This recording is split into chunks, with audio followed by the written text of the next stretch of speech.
Video తీస్తున్న వాళ్ళు ఎవరు అంత గట్టిగా అరిచేస్తున్నారు, అంత బూతులు మాట్లాడేస్తున్నారు, భార్యకి లేని ప్రాబ్లం ఆమెకి ఏంటి అని మాట్లాడుతున్నారు.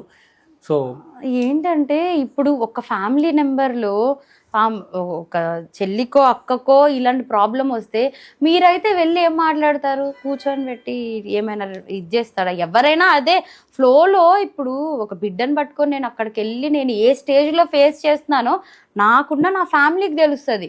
ఆ టైంలో వాళ్ళు అలా చూసినప్పుడు ఎవరైనా క్యూట్గా అబ్బా మీ ఇద్దరు చాలా చక్కగా ఉన్నారు రూమ్లో అంటారు, అనరు కదా.